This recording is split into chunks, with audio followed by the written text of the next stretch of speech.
Mente. Hola, profe, sí se escucha. Bueno, vamos a esperar un ratito para empezar, a ver si unos 5 o 6 minutos, hasta las 10, vamos a esperar un poquito para comenzar, para seguir admitiendo a algunos de los chicos.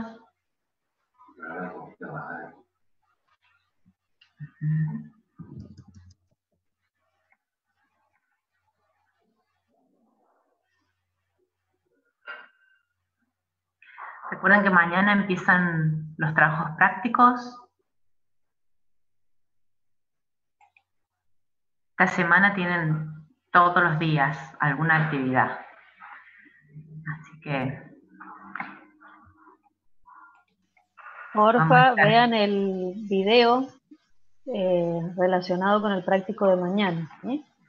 Porque se va a trabajar sobre ese video.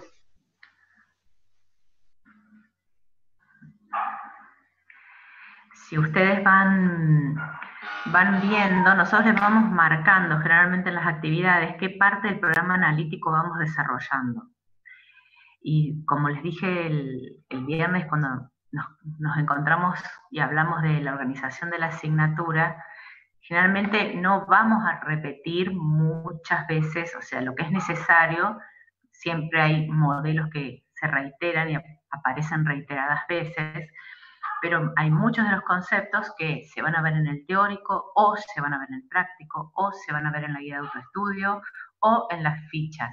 O sea, generalmente no vamos a volver a repetir muchos temas, pero a través de todas las actividades, bueno, y en las lecciones, a través de todas las actividades, ustedes pueden ir marcando en el programa analítico, que es lo mismo que hacemos nosotros, para que no quede ningún tema afuera. Ustedes van a ir viendo que vamos recorriendo cada parte del programa analítico.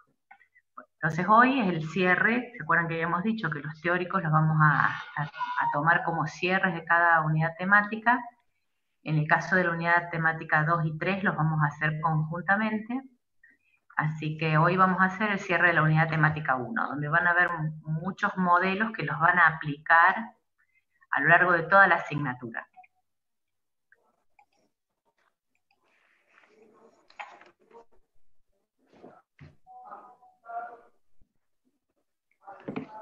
Ahí en respuesta a una pregunta que hay en el chat, que si el trabajo práctico se va a hacer en clase o hay que llevarlo hecho, en realidad lo ideal es que lo traigan lo más completo posible, como para que vayamos charlando cuáles son los resultados y lo que han ido poniendo en cada una de las actividades, ¿sí? Entonces así podemos aprovechar mejor el tiempo.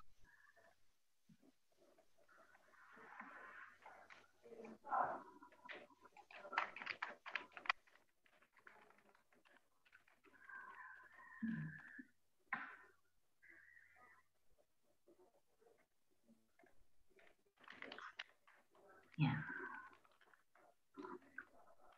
Recuerden que durante esta semana tienen que hacer la entrega de la tarea encomendada, que ya tienen abierto el espacio en la unidad temática 2 para entregarla. Ya hay varios que la han subido, así que...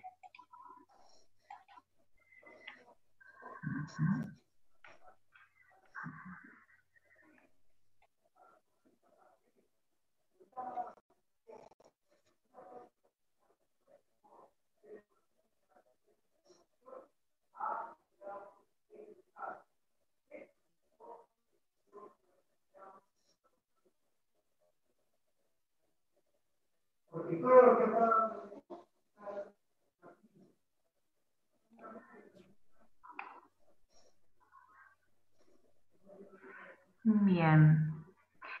Bueno, creo que no queda casi nadie en la sala de espera, así que voy a empezar a compartir pantalla.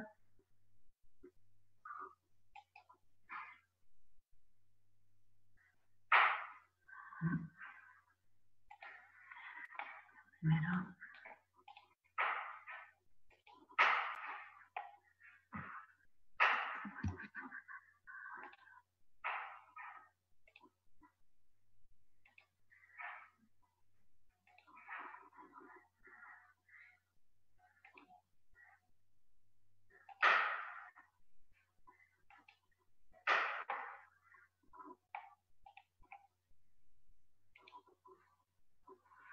Bien. Ahí pueden verlo bien, completo. Sí, profe. Bueno. Entonces, como les decía, fíjense que acá, por ejemplo, en la actividad teórica, tienen los contenidos que vamos a ver hoy, ¿sí? El que vamos a desarrollar en este cierre de la unidad temática 1. Fíjense que lo primero es comenzar a desarrollar el concepto de sistema complejo, que ya un poquito de cada uno de estos temas está desarrollado desde la teoría básica en las fichas, que serían los conceptos básicos, y ahora los vamos a aplicar un poquito más. Entonces, cuando vemos al hombre como un sistema complejo, ¿qué tenemos acá representado? Tenemos representadas las características de un sistema complejo. Fíjense que tenemos dos ejes. En este eje tenemos la escala de tiempo, que es lo último que vamos a ver, y acá tenemos representados los límites. Una cosa importante, todo sistema, el límite lo pone el observador, el que lo va a estudiar, determina el límite del sistema que va a estudiar. Y al delimitarlo, está estableciendo cuáles son los componentes de ese sistema y cuáles son las interacciones dinámicas. Acá, fíjense que estarían señalados todos los componentes de este sistema y las flechas representarían las interacciones dinámicas entre los distintos componentes y a su vez cada componente representaría un subsistema de ese sistema. Por eso hablamos de que existen distintos niveles de organización o escalas. En este caso hablamos de niveles de organización cuando hablamos de un sistema biológico. Y otra cosa que tienen en común todos los sistemas complejos es que se puede descomponer hasta el sistema más simple, se puede analizar el conjunto de componentes más sencillo como un sistema, y a su vez tenemos que tener en cuenta que siempre existen jerarquías que colaboran con el control de ese sistema. A través de esas jerarquías y de ese control se mantiene la autoorganización de cada uno de esos componentes y del sistema como un todo. Y cuando hablamos del sistema como un todo, ustedes se acuerdan de biología general, de introducción a la biología, que justamente cuando hablamos de niveles de organización de la materia, cada uno de esos niveles de organización tiene propiedades emergentes, que es más que la suma de las partes, o sería de los componentes que hacen a cada uno de esas partes. Por eso hablamos de que cada nivel de organización tiene propiedades que le son atribuidas más allá de la suma de sus partes. Y cuando vamos al eje tiempo, donde acá tenemos la escala de tiempo, ¿qué tenemos? Acá aparece esta palabrita caos, que los que estuvieron leyendo los capítulos iniciales, eso que siempre dejamos de lado cuando agarramos un libro, el capítulo 0, el capítulo 1, donde hablan de generalidades, bueno, hacen referencia a la teoría del caos, que es justamente para estos sistemas complejos dinámicos, donde justamente se aplica no solamente a un sistema biológico, sino a muchos otros sistemas que sean complejos y dinámicos, donde justamente da la idea de que son muy sensibles a las condiciones iniciales, o sea que cambios en las condiciones iniciales, en los procesos de esos sistemas, pueden llevar a grandes cambios en el comportamiento de ese sistema, pero siempre hablamos de un tiempo limitado, ese comportamiento futuro es limitado en esa escala de tiempo. Pero si hablamos de una escala en miles o millones de años, ya hablamos de cambios que tienen que ver con los procesos evolutivos. Y no vamos a entrar en detalle porque es lo que ustedes estuvieron viendo cuando hicieron la guía de autoestudios de esta unidad temática 1. Entonces, cuando hablemos de evolución de esos sistemas, cuando hablemos de procesos evolutivos, estamos haciendo referencia a eso que ustedes pudieron revisar en el link que nosotros le propusimos para que someramente comprendieran lo básico de qué es lo que es el proceso evolutivo.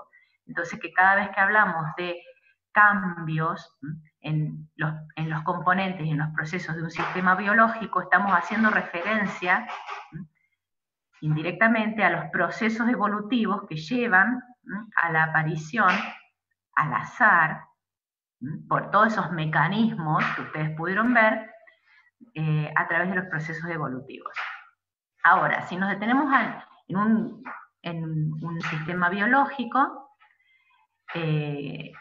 más específicamente, por ejemplo, el hombre, y lo podemos hacer más sencillo, este sistema, y obviamente como todo sistema, si ustedes estuvieron leyendo las fichas, vamos a reconocer entradas, en este caso, nutrientes, estímulos del medio externo, salidas, que serían subproductos o productos de desecho, y obviamente la comunicación de esas entradas de estímulos que las podemos observar como conductas. O sea que tenemos distintos tipos de entradas, distintos tipos de salidas. Cuando hablamos particularmente de algún componente de ese medio interno que estuvieron viendo, si ustedes vieron también en las fichas, hablamos de que existe un equilibrio de masas en esa entrada y salida.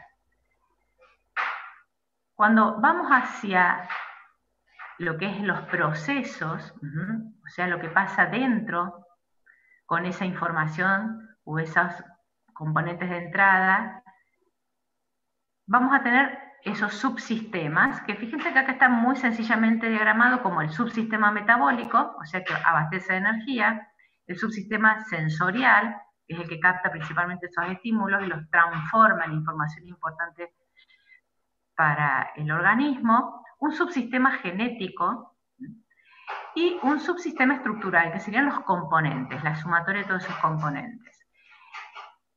Y la característica importante que tienen estos sistemas biológicos como el hombre, también, ¿se acuerdan que si vieron las fichas, hay un link muy bueno para que ustedes repasen todo lo que es la aplicación de las leyes de la termodinámica? Tenemos que comprender a este sistema como un sistema negentrópico o contraentrópico. ¿Qué quiere decir? Que esa conservación, ¿se acuerdan que definimos que características del sistema era que era autoorganizado y autorregulado, como cualquier sistema complejo? Un sistema biológico como el mismo organismo del hombre, que contiene estructuras autoorganizadas y autorreguladas, implica un gasto energético importante, y ese gasto energético en la ruptura de estos nutrientes genera desechos como el dióxido de carbono, el calor, que se van a disipar al medio. Y esa disipación al medio es lo que hace que ese sistema sea contraentrópico. Se mantienen estas estructuras en función de que libera el medio que los circunda lo que, entre comillas, podríamos llamar desorden, o sea que son los desechos de ese metabolismo. Y en función de todo esto, o sea, todos estos subcomponentes están en función de estos tres parámetros importantes. Fíjense que hablamos de crecimiento, reproducción y homeostasis. ¿Por qué están separados de esa forma? Porque esos son los tres procesos más importantes en los cuales se distribuye la energía que se genera en ese individuo. Hay una competencia, existe una competencia en estos procesos de esa distribución de energía. Dependiendo de la etapa del ciclo vital, por eso también es importante considerar cuando hablamos de los procesos fisiológicos, tener en cuenta en qué etapa del ciclo vital se encuentra el individuo, esa distribución de energía va a ser distinta. Obviamente que la mayor parte está en función de la homeostasis. La homeostasis como que, cuando hablamos de la homeostasis como un sistema, sabemos que es una propiedad de esos sistemas autorregulados. Esa propiedad permite mantener las variables, o sea, esas interacciones y esas variables en un estado estacionario. Ese concepto, que en la teoría de sistemas aparece ¿por qué? Porque lo tomaron conjuntamente, en la misma época estaba Cannon discutiendo y tratando de discernir esto que había, este término que había generado de medio interno, Claude Bernard, y en tratar de entender cómo ese medio interno mantiene esa estabilidad, esa composición. Por eso acuñó ese término de homeostasis. Ese mismo término fue retomado por quienes estaban estudiando los sistemas complejos y fue como una convergencia evolutiva de pensamientos. Al mismo tiempo estaban pensando desde sistemas biológicos, desde sistemas de ingeniería, el cómo se desarrollaban ciertos procesos.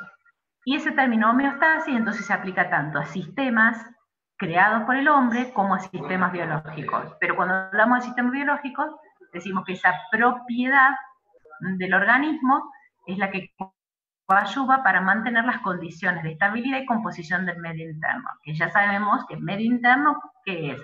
Sencillamente, como lo dijo Claude Bernard cuando habló de medio interno, es el líquido que baña cada célula del organismo. O sea, el líquido intersticial, que obviamente tiene una determinada composición y que nosotros conocemos como parámetros fisiológicos de ese medio interno. Fíjense que hablamos de la temperatura, del pH, la glucosa, el bicarbonato, los iones que componen, el cloro, el potasio, el sodio, las presiones de oxígeno, dióxido de carbono, son todos parámetros fisiológicos. Ya sabemos que esos parámetros fisiológicos no son más que variables.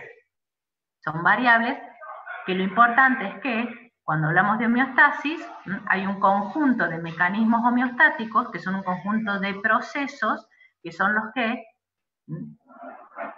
mantienen las condiciones de estabilidad y composición de ese medio interno.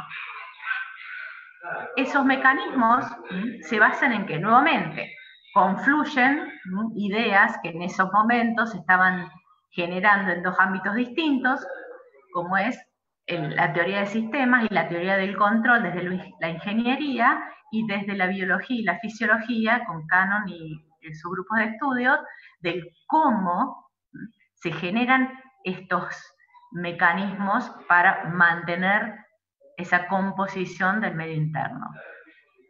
Nuevamente confluyen esas ideas y ese principal mecanismo se da a través de sistemas de control. Había habido alguien que levantó la mano. No sé si puedo ir interrumpiendo cada tanto. Sí, yo como... ¿Alguien quiere preguntar?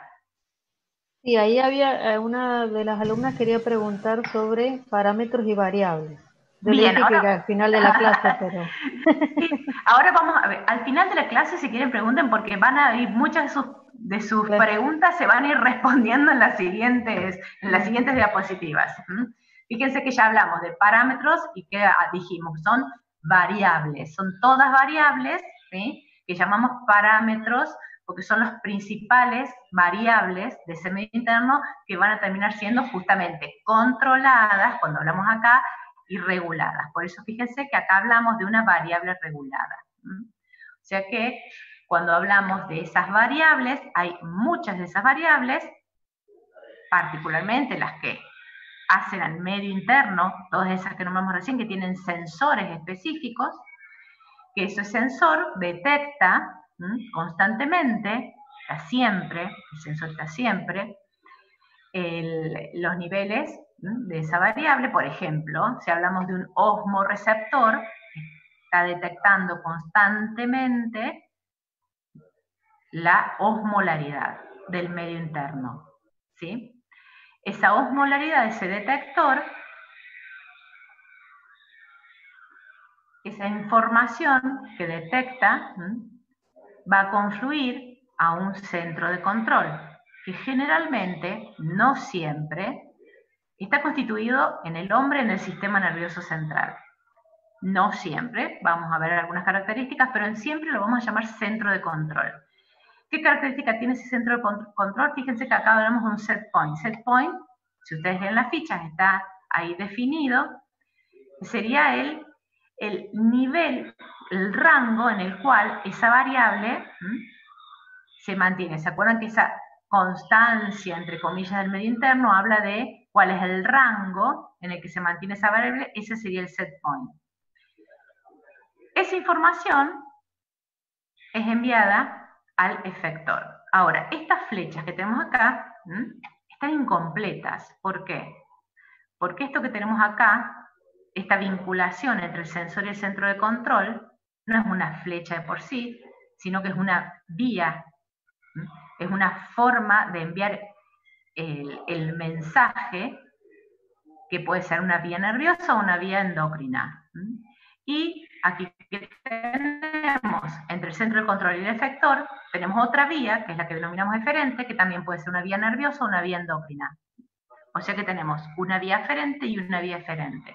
El efector es el que realiza la respuesta, efectúa, justamente efector es porque es quien ejecuta la respuesta, y esa respuesta es la que va a impactar en esa variable que está siendo censada.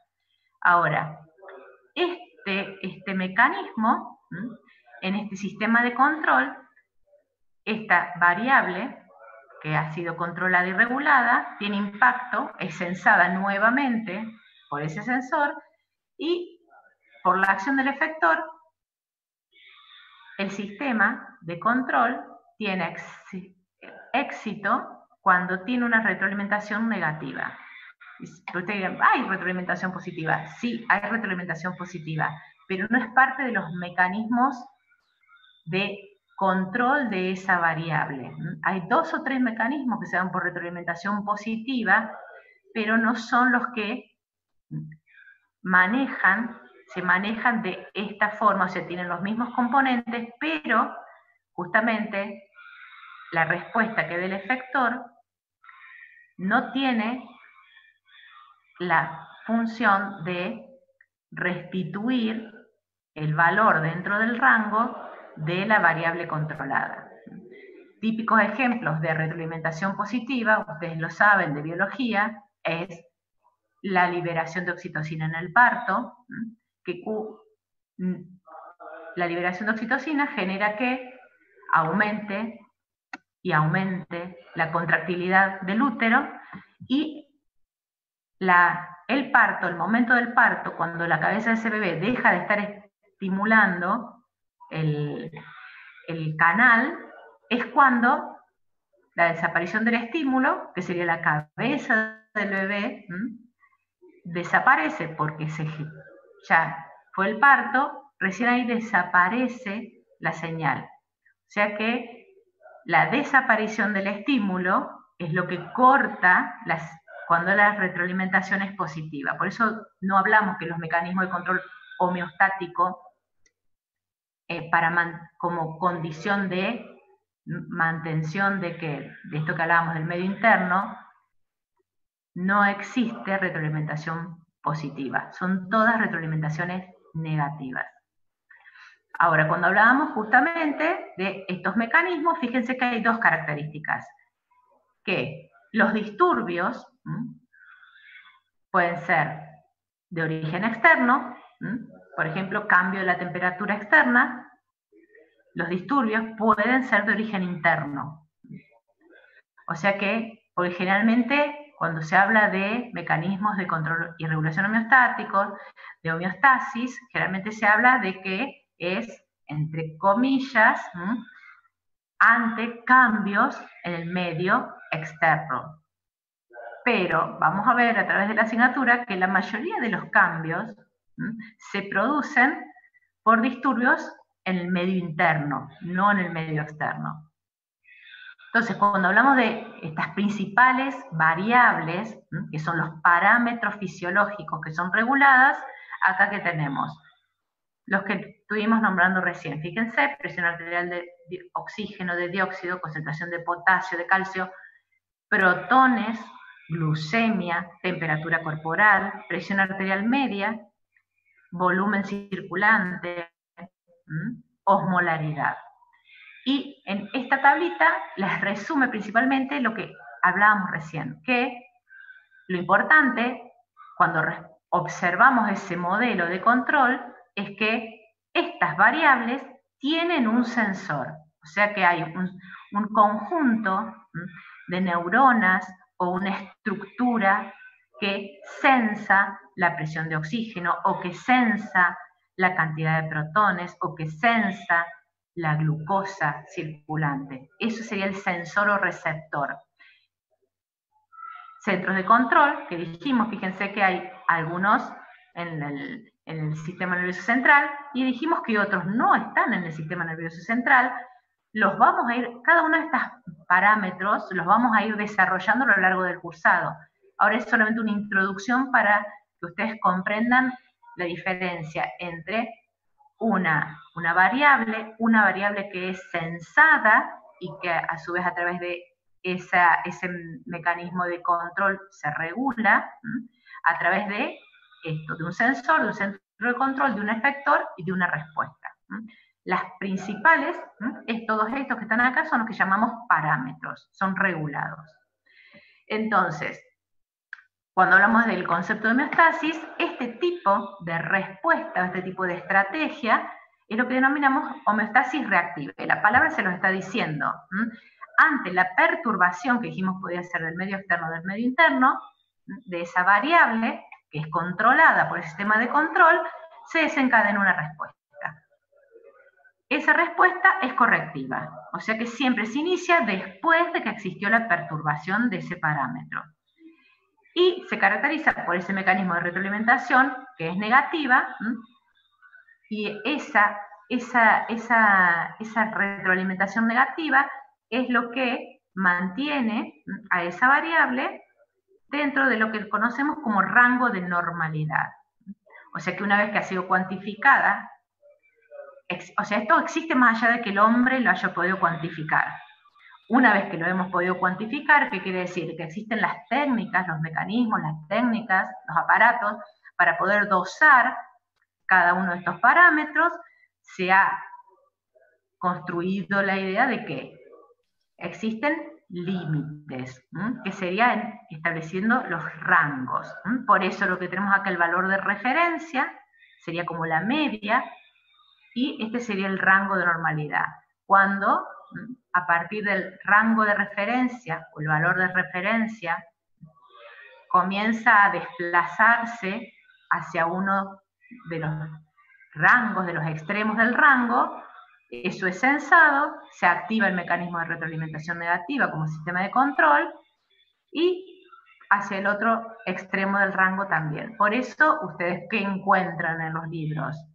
A veces van a encontrar un valor de ese parámetro variable, que sería lo que está representado en la línea roja, y a veces encuentran dos valores, porque están hablando del rango, dice entre tanto y tanto, y a veces encuentran un valor con un signo más menos. ¿Qué les está diciendo? Que es ese valor más menos que está diciendo que es tanto hacia arriba, tanto hacia abajo. O sea que hay tres formas en que pueden encontrar en los textos representados esto que hablamos de el valor de referencia y el rango de normalidad. Obviamente que este concepto de homeostasis reactiva fue ampliado en su desarrollo y el mismo Cannon comenzó a estudiar distintas respuestas. Y una de las respuestas que estudió fue la respuesta ante estímulos estresores. Y fue lo que denominó estrés. Cuando hablamos entonces de estrés, es una respuesta fisiológica ante estímulos estresores que alteran la homeostasis. O sea que tenemos respuestas físicas, estímulos estresores físicos como el frío, químicos como la falta de oxígeno, algunas cuestiones que tengan que ver con daño a la estructura corporal, como puede ser hemorragia, hipotensión, el dolor, emociones como el miedo. Todos esos estímulos se constituyen como estímulos estresores. Y ¿qué se fue desarrollando? Todo un conocimiento alrededor de este concepto de que existen estímulos, ya sea externos o internos, físicos o psíquicos, que estimulan la reacción, una respuesta fisiológica en el organismo, y esa respuesta, fíjense que hago hincapié en fisiológica, es lo que denominamos estrés. O sea que el estresor puede generar a través de distintas vías. En un principio hubo una competencia entre lo que Cannon denominaba respuesta de lucha-huida, rápida a través del sistema nervioso simpático, cosa que ustedes han visto en biología. Seil, otro estudioso del estrés, que ya veremos más adelante, comenzó a desarrollar la teoría de que existían otros mecanismos, como el endocrino, a través de la liberación de cortisol. Sabemos actualmente que son los dos mecanismos que se dan al mismo tiempo como respuesta fisiológica ante estos estímulos estresores.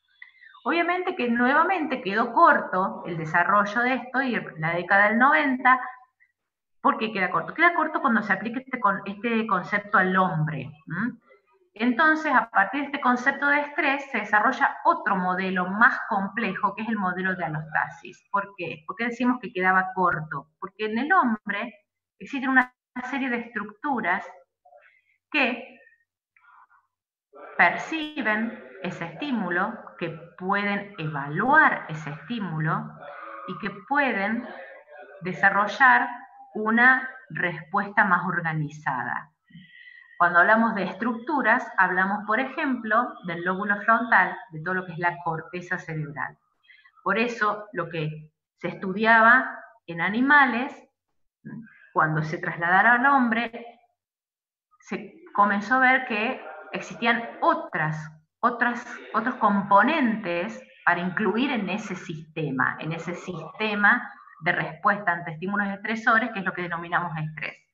Y acá aparecen esos otros componentes.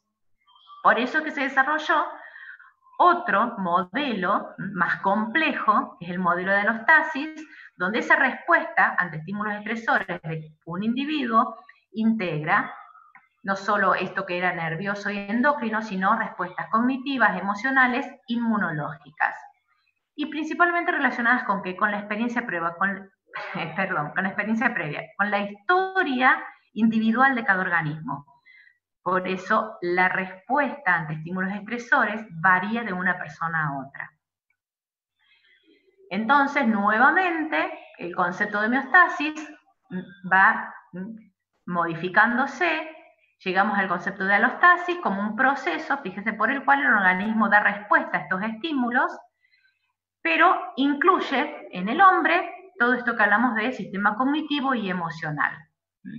O sea que pasamos de este modelo de homeostasis a este modelo de homeostasis donde, fíjense, lo que es percepción, cognición y emoción, que tiene que ver con la parte psíquica, con la parte psicológica del individuo, es lo que aparece acá en este modelo de alostasis. O sea que fíjense que en el hombre, todo lo que es psico,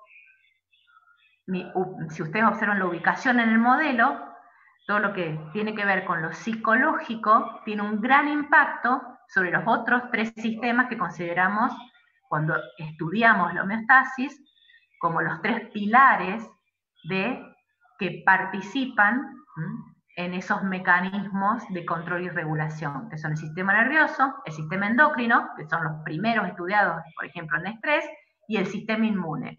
Fíjense que acá, entre ellos, están intercomunicados a través de ¿qué? De estas redes de información, y los neurotransmisores serían el formato de información del sistema nervioso, las hormonas del sistema endocrino y las citoquinas del sistema inmune.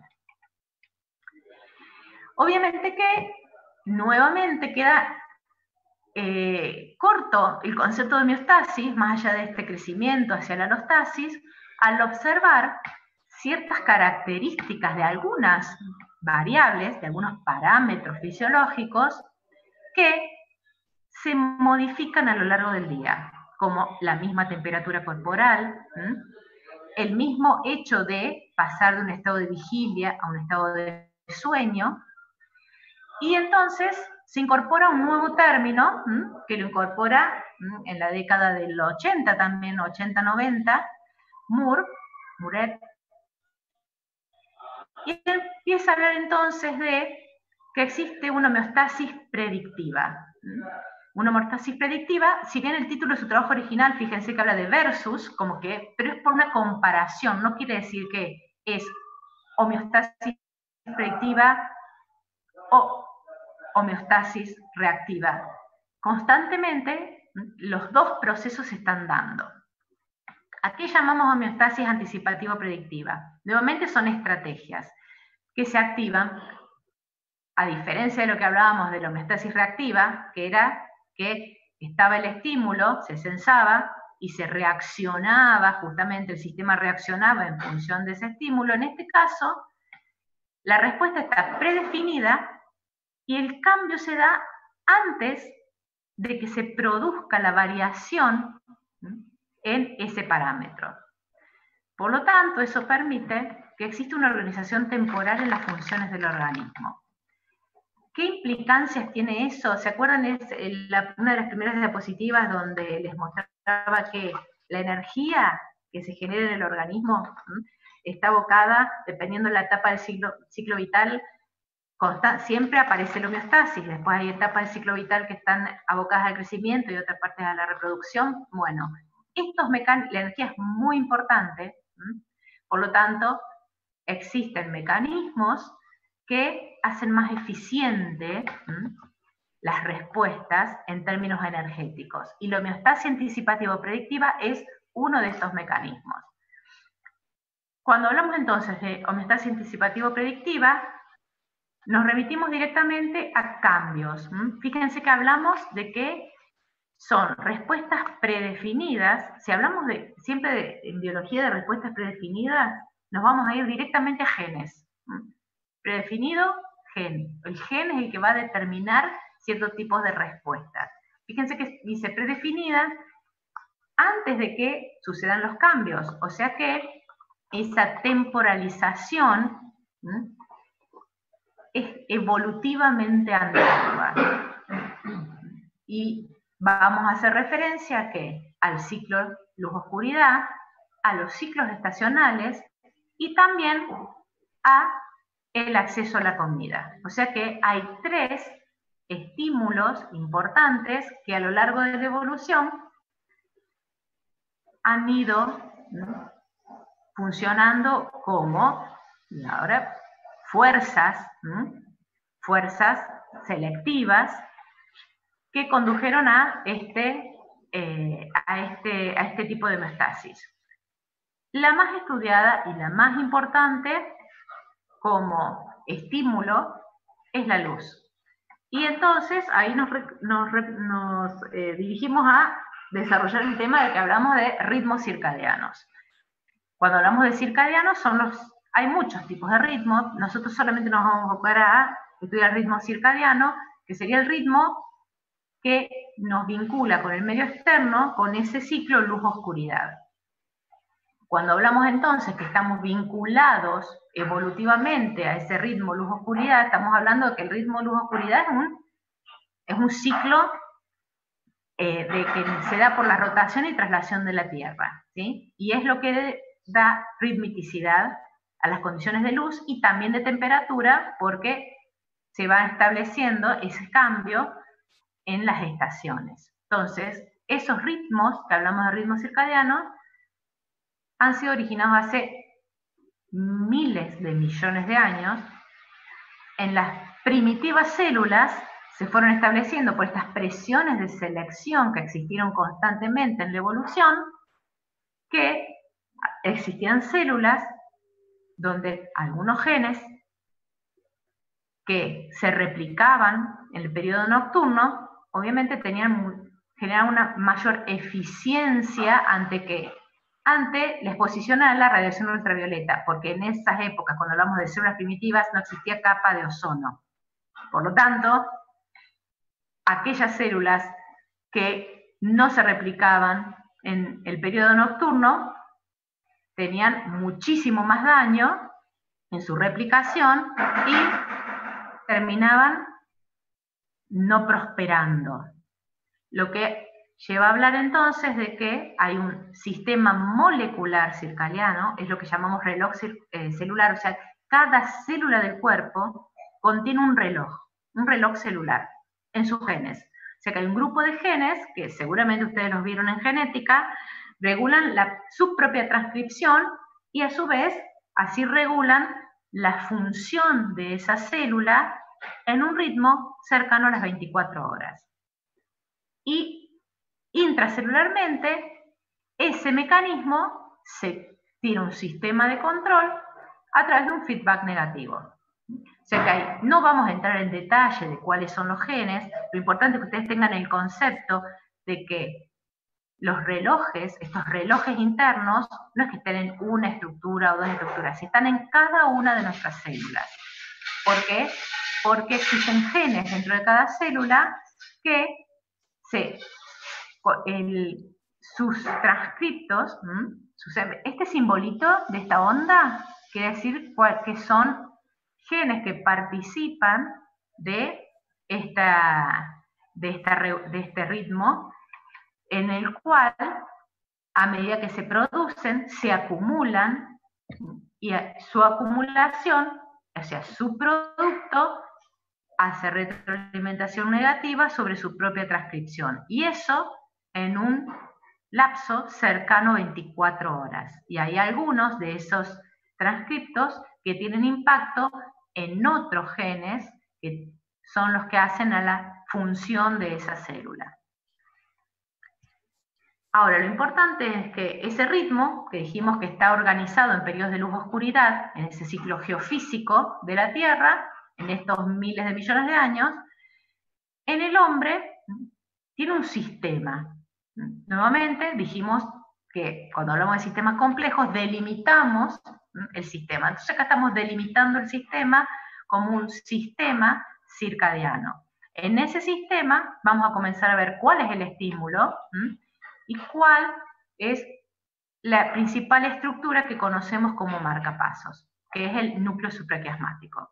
Fíjense que acá que está modelizado, que cada célula del cuerpo, cada órgano tiene este sistema de genes que regulan la funcionalidad de la célula en este periodo de cercano a 24 horas.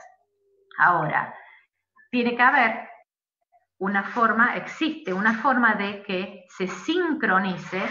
Fíjense que hablamos que una cosa es que exista ese reloj endógeno que evolutivamente en cada célula se fue generando, y otra cosa es que se sincronice ese reloj endógeno celular con el ritmo luz-oscuridad geofísico, que sabemos que va cambiando a lo largo del año por la traslación de la Tierra. Todos sabemos que durante el verano los días son mucho más largos que en el invierno, por ejemplo. Entonces, este sistema tiene que ver con esto, con la sincronización del periodo de luz-oscuridad geofísico, o sea, del medio externo, con el reloj interno o endógeno que tiene cada célula del organismo. ¿Cómo se da esto? Entonces vamos a ver varios componentes. Lo más importante que tenemos que tener en cuenta es que nuestra forma de contacto con el periodo de luz-oscuridad es a través de los fotones de la luz, y la vía de entrada, ¿cuál es? Todos conocen ya la retina.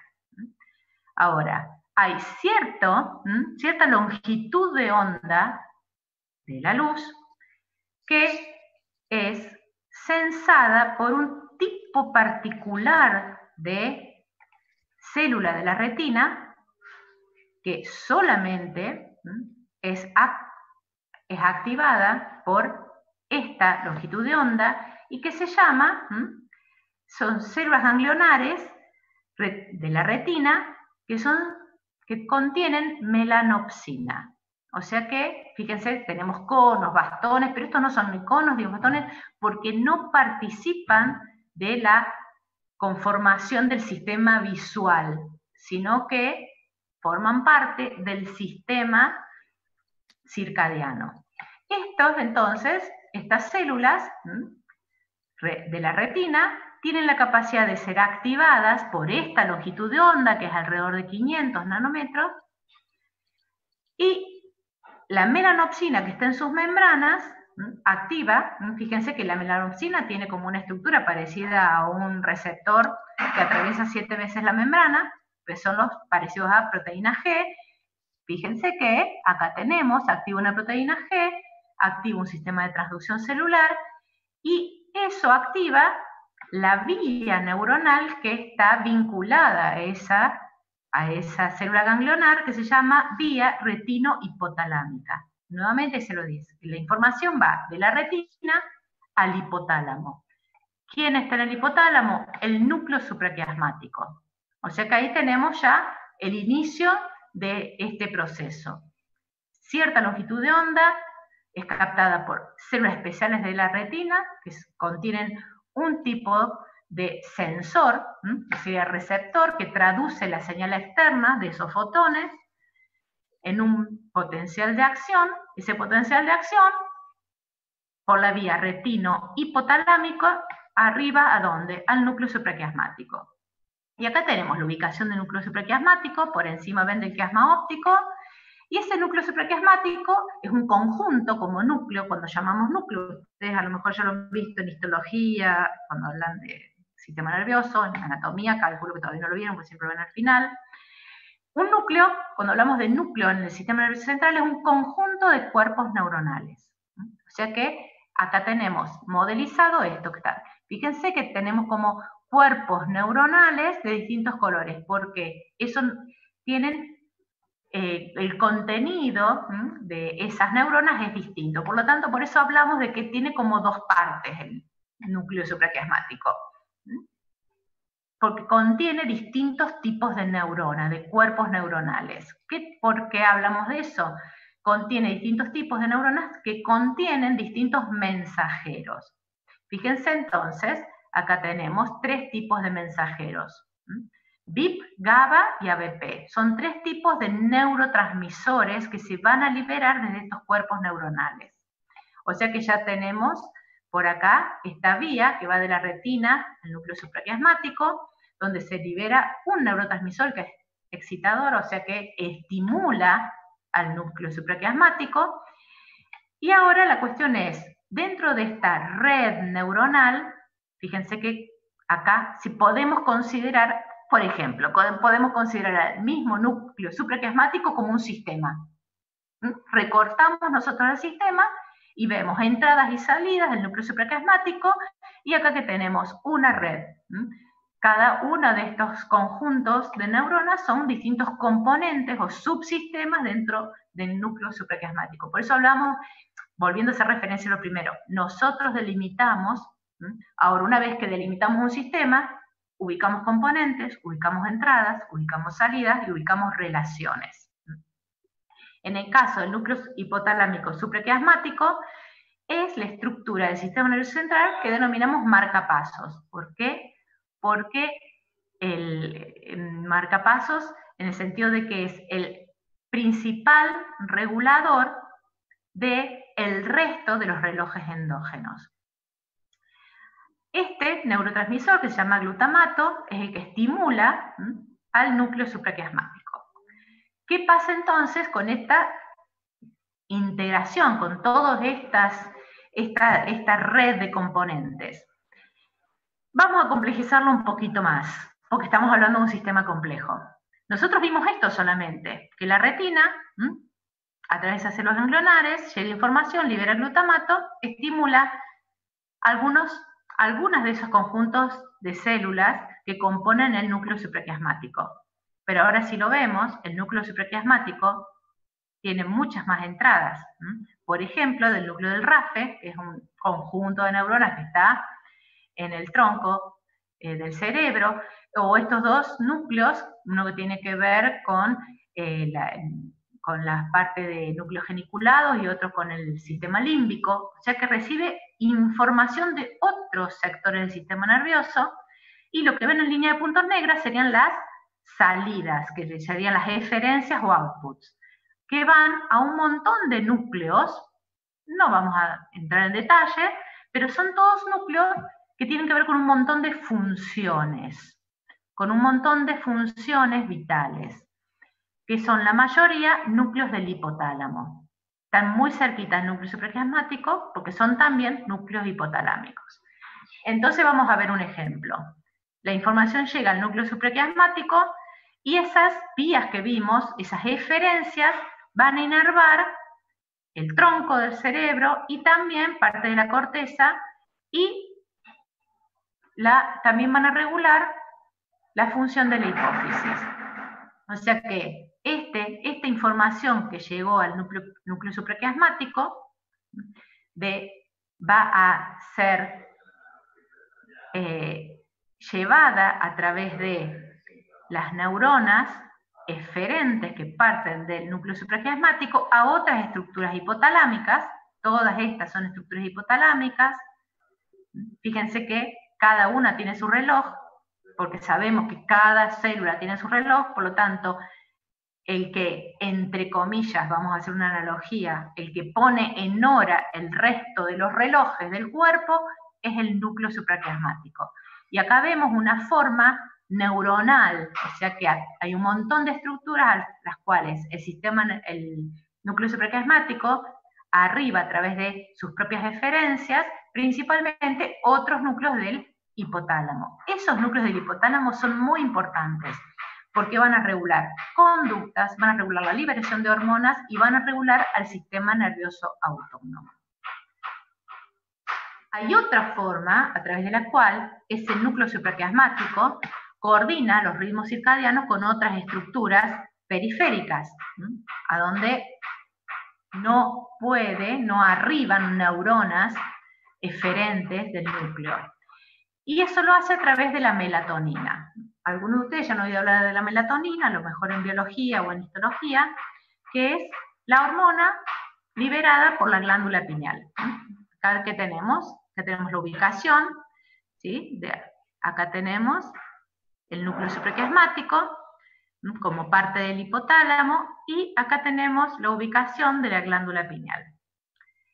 La comunicación entre estas dos estructuras nos va a dar la vía y nos va a poder ayudar a entender el cómo se libera la melatonina. Esta melatonina, fíjense, se estudió principalmente y primeramente su vía de como la mayoría de los procesos que estudiamos, primeramente fue estudiado en animales y posteriormente identificados en el hombre. Acá tenemos, por ejemplo, en ratones, nuevamente, que dijimos se libera el glutamato sobre el núcleo supraquiasmático. El núcleo supraquiasmático, ¿se acuerdan que tenía distintos conjuntos de neuronas y uno de ellos era GABA? Bueno, GABA es un neurotransmisor inhibitorio. O sea que cuando hay luz, se libera el glutamato sobre el núcleo supraquiasmático, este núcleo libera GABA sobre esta vía. Eso que le está diciendo, que todo el resto de esta vía queda inhibido mientras hay luz. Si lo vemos en el hombre, ¿qué tenemos acá entonces? Cuando hay luz, dijimos las células ganglionares se activan, liberan glutamato en el núcleo supraquiasmático, este libera GABA, y toda esta vía neuronal, fíjense que es una vía bastante extensa, son una vía neuronal que llega ¿a dónde? A la glándula pineal, está inhibida. O sea, mientras hay luz, está inhibido. En el momento en que no hay luz, o sea que esas células ganglionares de la retina no son activadas por esa longitud de onda, esta liberación de GABA no sucede, entonces toda esta vía queda activada. Y se produce la liberación de melatonina por estímulo de esta neurona que libera noradrenalina. Entonces acá tenemos toda una vía neuronal que es parte de cómo se libera melatonina. Y la melatonina se libera cuando no hay señal lumínica. O sea que cuando no hay señal lumínica, porque entonces este GABA no se libera, este núcleo hipotalámico libera glutamato, en el núcleo del tronco se libera acetilcolina que estimula a este ganglio y este ganglio libera noradrenalina sobre los pinealocitos, que serían las células que componen la glándula pineal. Si lo vemos en un eje tiempo, ¿qué vemos? Que durante el periodo nocturno es cuando aumenta la liberación de melatonina.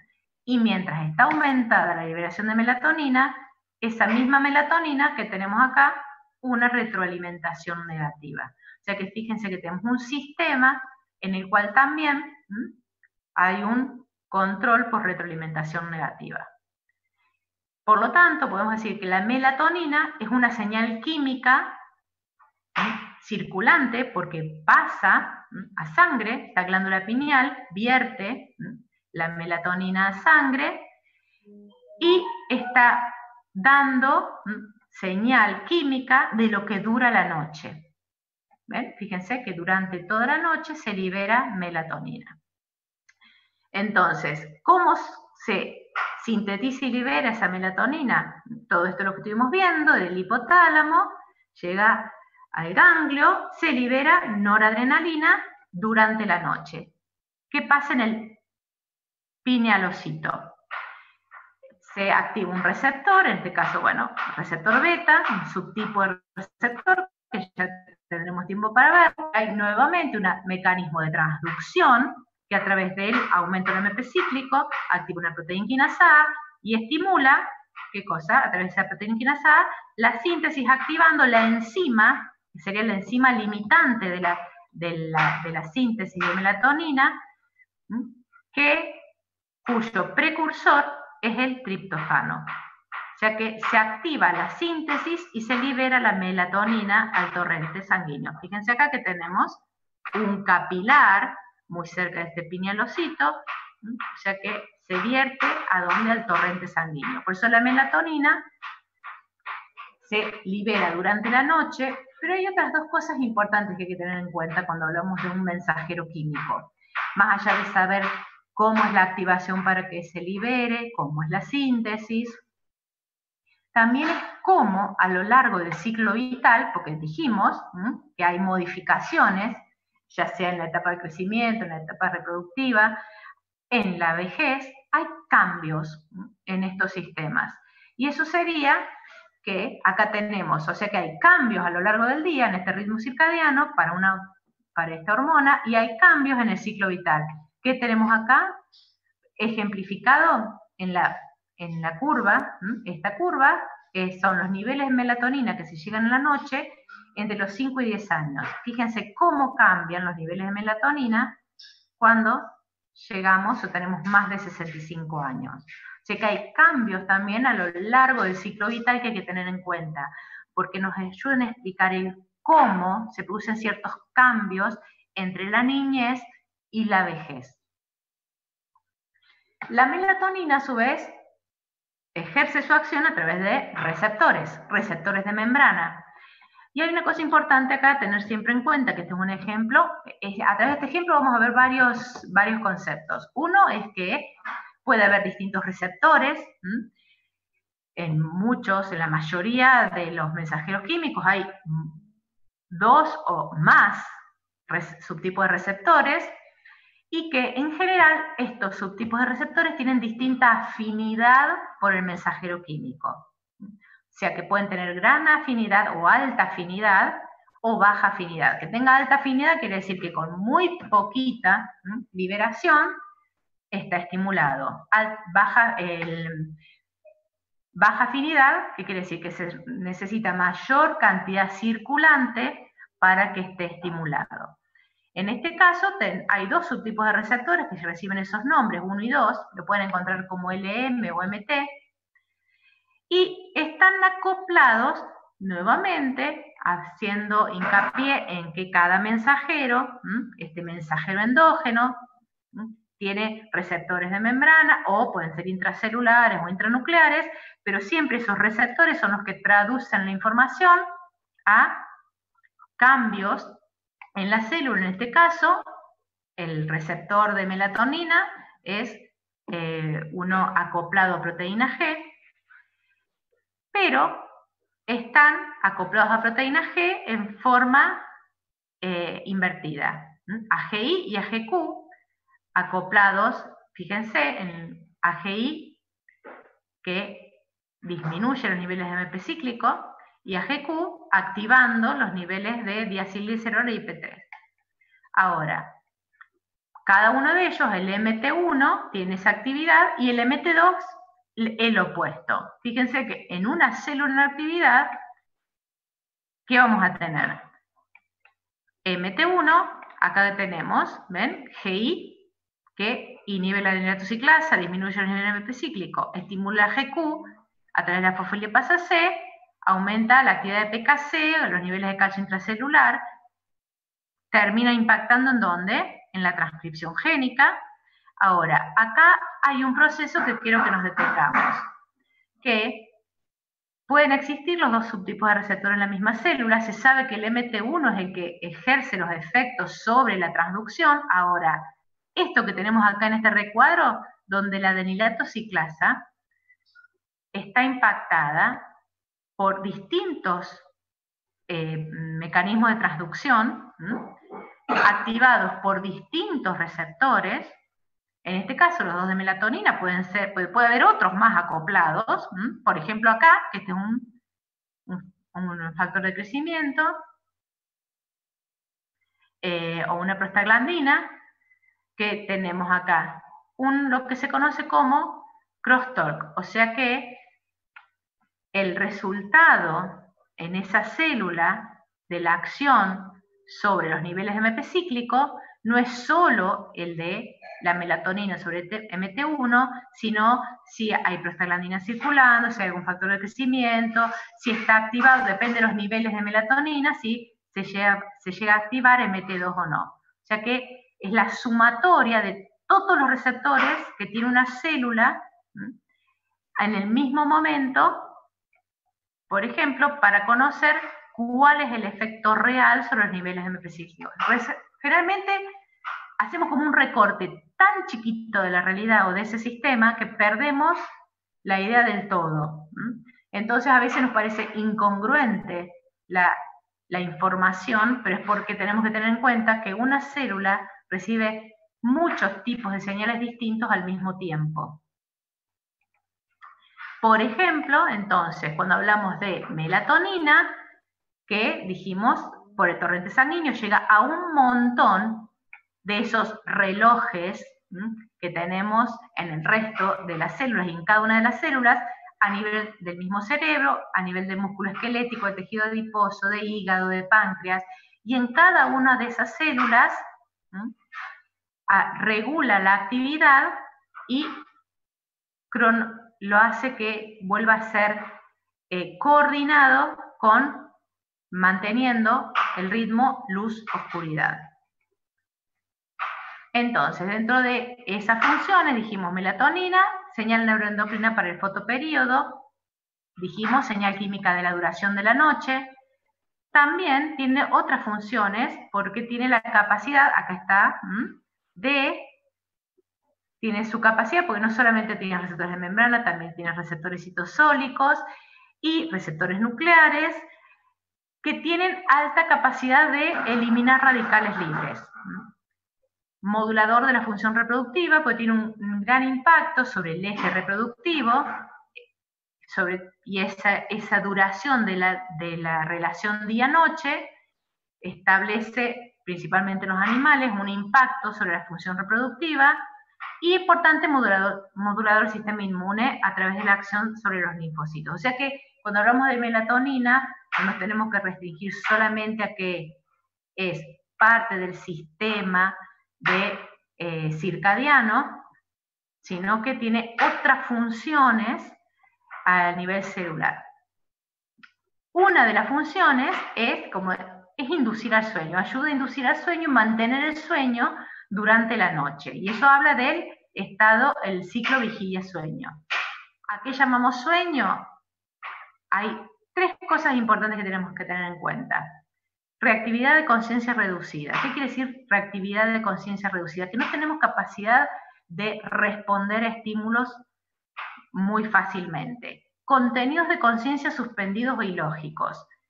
Contenidos de la conciencia serían todos los pensamientos. ¿Por qué decimos suspendidos o ilógicos? Porque en estado de sueño, generalmente todos los procesos cognitivos están suspendidos, y cuando llamamos ilógicos es lo que llamamos los sueños, literalmente sueño.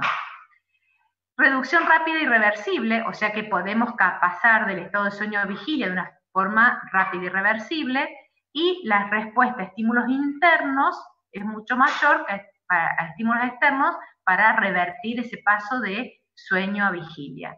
¿Y a qué llamamos el estado de vigilia? Es justamente lo opuesto, donde por sistemas neuronales se activan los hemisferios cerebrales, se reactiva, aumenta la reactividad de la conciencia, que quiere decir que damos respuesta a los estímulos externos e internos, podemos expresar a través de los sistemas cognitivos los pensamientos y el individuo interactúa con el medio y es lo que observamos como conductas o como acciones.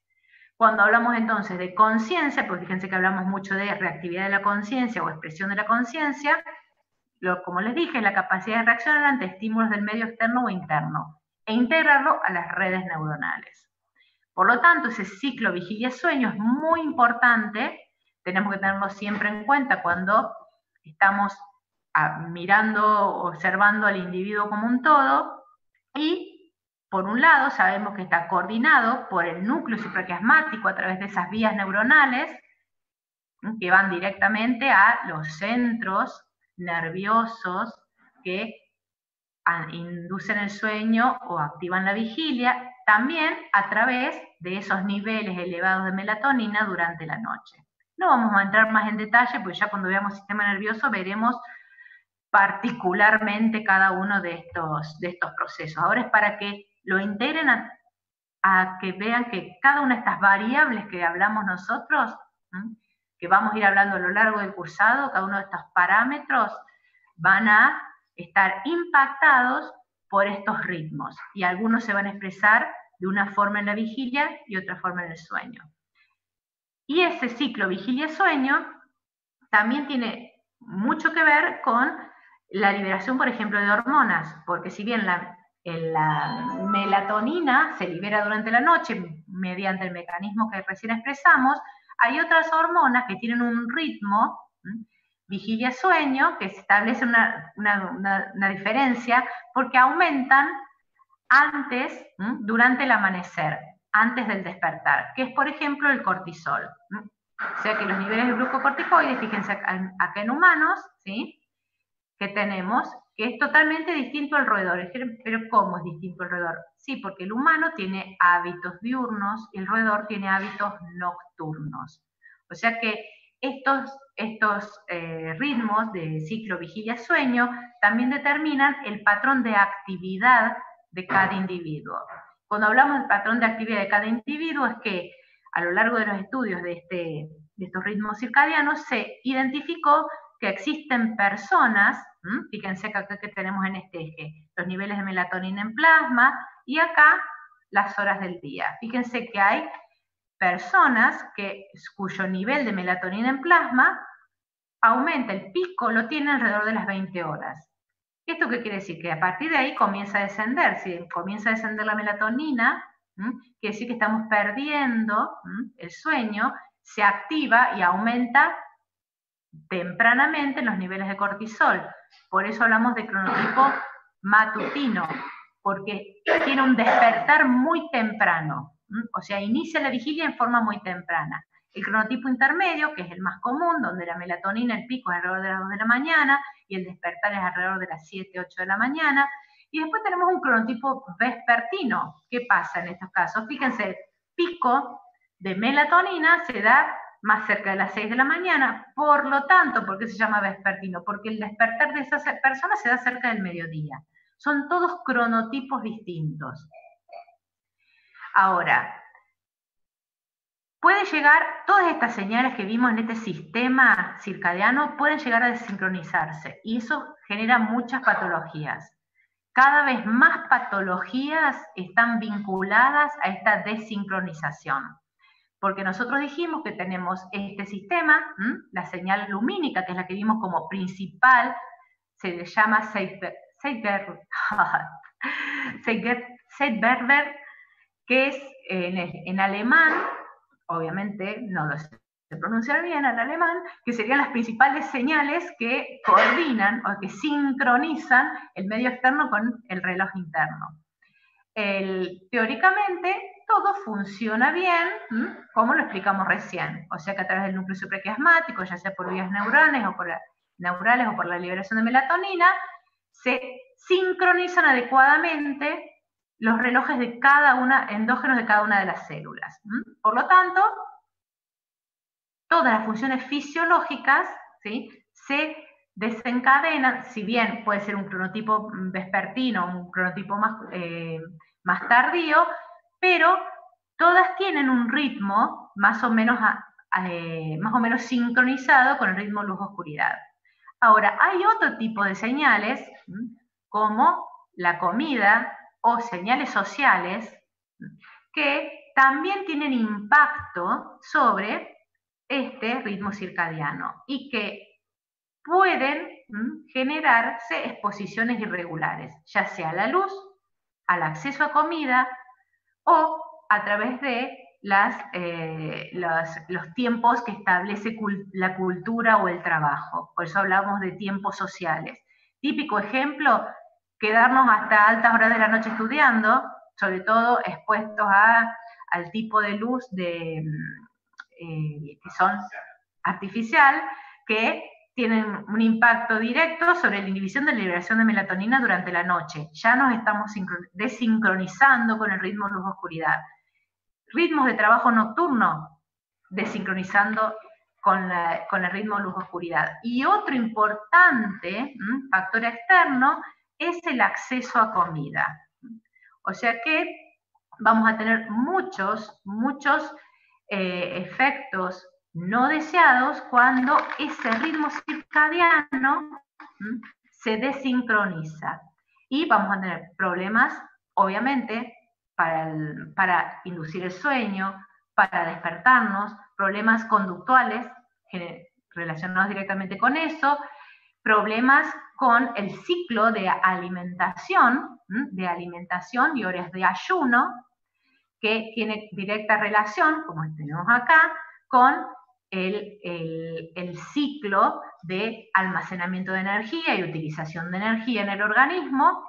Y este último paso, esto se ve como efecto como desincronización conductual, esto de andar abriendo la heladera a las 2, 3 de la mañana, por ejemplo, es una desincronización conductual que tiene que ver con la desincronización del ritmo, que tiene que ver con la ingesta y el periodo de ayuno, que muchas veces está impactada por cuestiones sociales. Y eso tiene directo impacto con los ciclos de almacenamiento de energía y utilización de energía.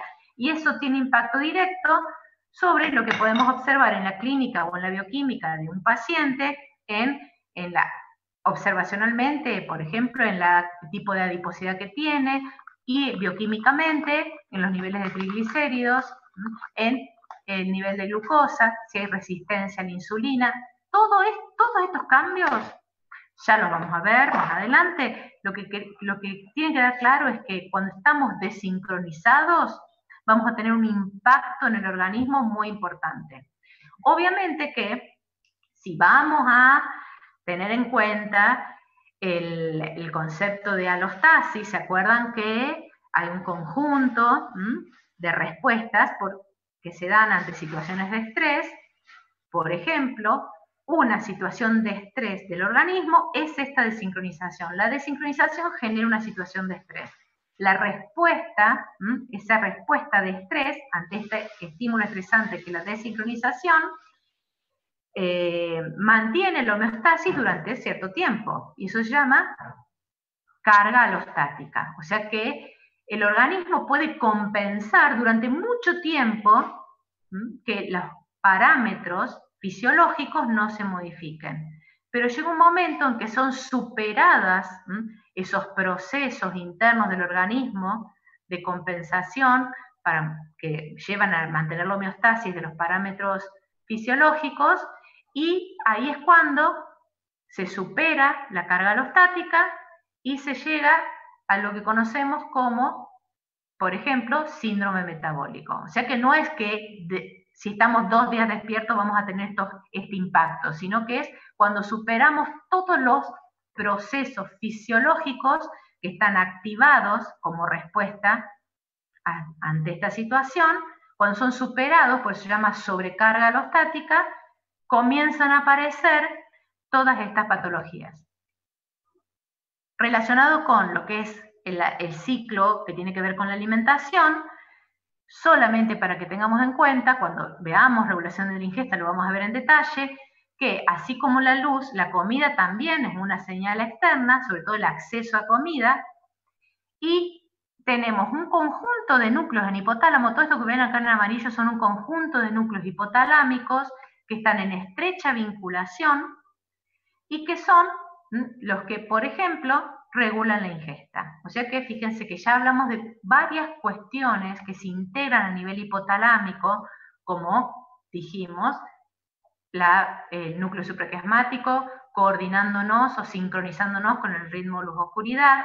En este caso tenemos un conjunto de núcleos hipotalámicos que tienen vinculación con el núcleo supraquiasmático, pero a su vez son los que van a regular la ingesta y la saciedad. Por lo tanto, ese hipotálamo, además de participar de la regulación de la ingesta, por ejemplo, que recibe todo este tipo de información, señales neuroendocrinas, la información del ritmo circadiano, información que tiene que ver con cómo procesamos este estrés a través de los mecanismos alostáticos, información metabólica. O sea que el hipotálamo se constituye en un centro de integración, el centro de integración más importante. Acá lo ponemos como ejemplo de centro de integración en función de la regulación de la ingesta, pero es el centro de integración de prácticamente la mayoría de las funciones vitales.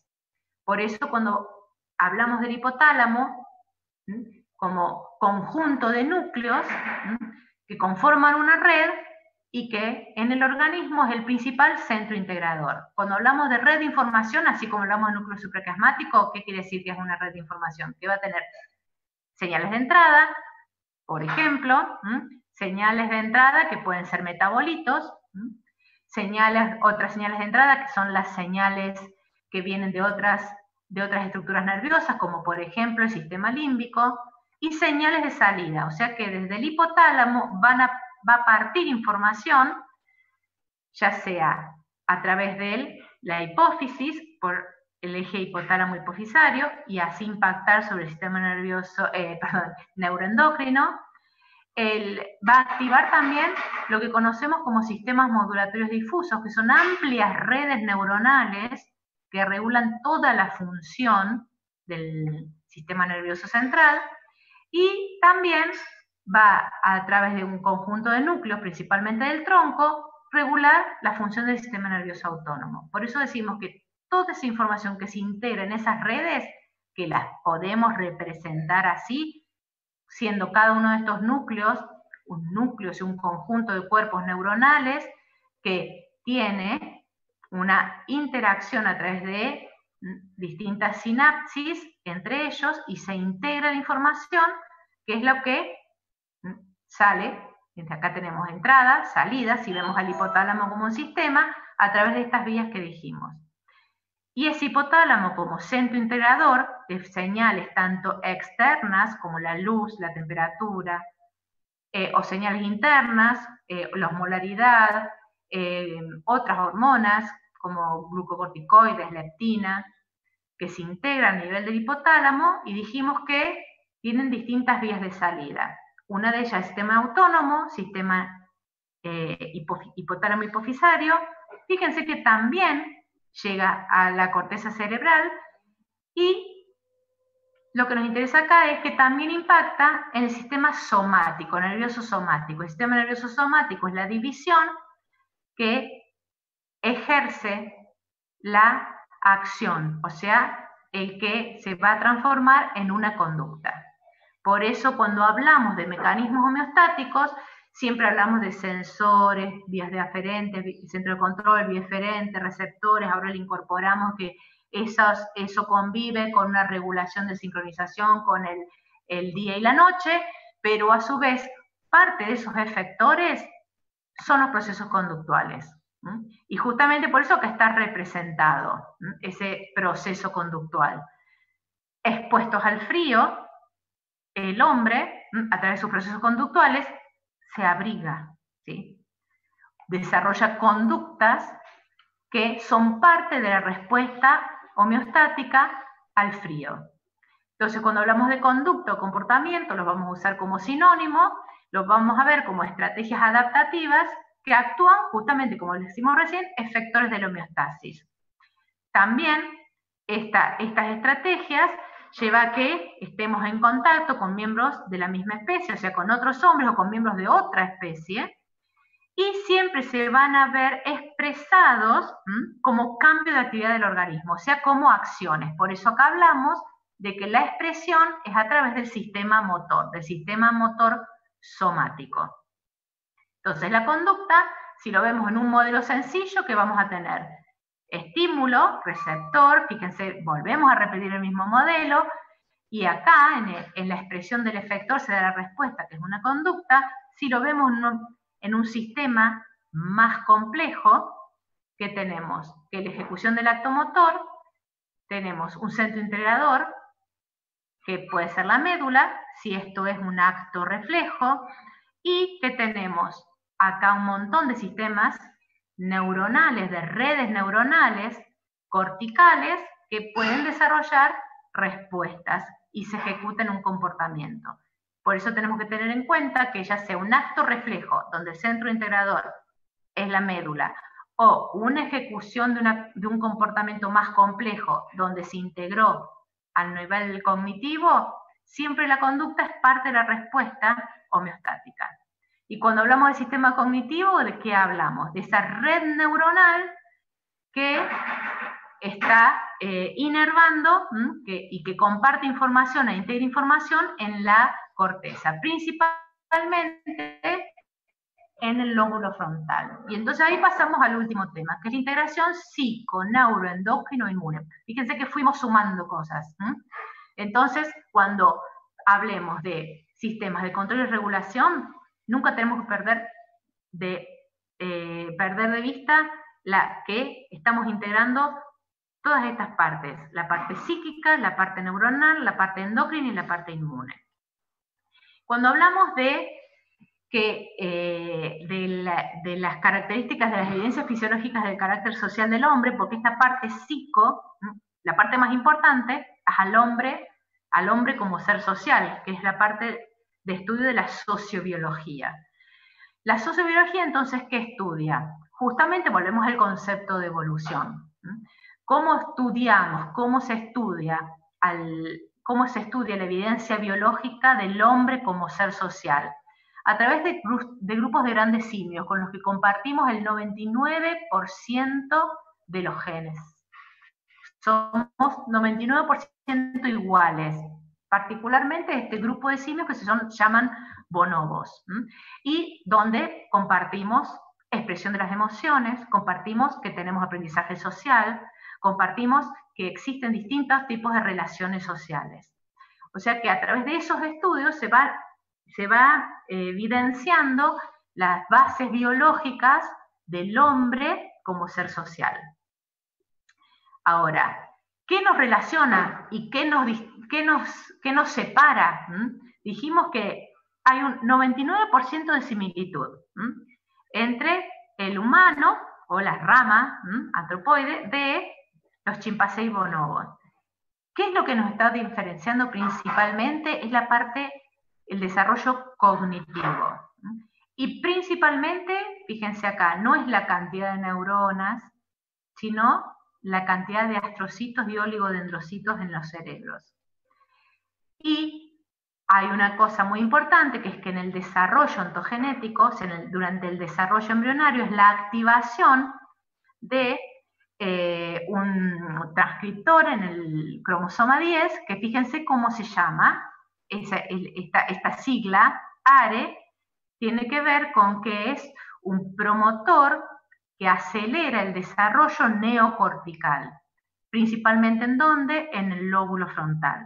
Por lo tanto, ¿esto qué quiere decir? Que achica el ciclo, el tiempo del ciclo de división celular, o sea que en el mismo tiempo de desarrollo embriológico se desarrolla muchísimo más la corteza en el hombre que en el chimpancé. O sea que esa pequeña diferencia, ese 0,01%, por ejemplo, está dada por la presencia de este transcriptor. Y cuando entonces hablamos de ese sistema psico, que tiene que ver con la base biológica del hombre como ser social, donde lo integramos a qué, ya lo vimos, ahora que incorporamos el sistema circadiano, iremos incorporando la integración con el sistema neuroendocrino, sistema autónomo y sistema inmune. ¿Esto qué quiere decir? Que cada vez que observemos cómo se modifica una variable, tenemos que tener en cuenta todas estas patas que son parte de los controles. O sea que en cada tejido vamos a encontrar, en cada célula, posiblemente, no en todas, vamos a encontrar receptores para los mensajeros de todos estos sistemas. Del sistema circadiano, por ejemplo, receptores de melatonina, del sistema nervioso autónomo, por ejemplo, receptores alfa o beta, para el sistema nervioso autónomo, o sea, receptores de citoquina, y del sistema neuroendocrino, principalmente de hormonas, de algunas de las hormonas que regulan. Por eso hablamos de que cada célula recibe mucha información al mismo tiempo y a través de esos procesos de crosstalk, o sea, de integración intracelular, es que se ejerce una respuesta.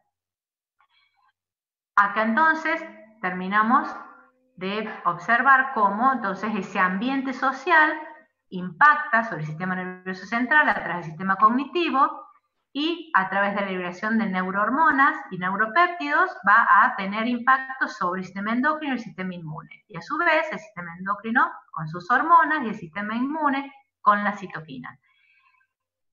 Cada una de estas patas, sistema nervioso, dentro del sistema nervioso y neuroendocrino, incorporamos también el sistema circadiano que vimos hoy, sistema inmune, son patas de la homeostasis.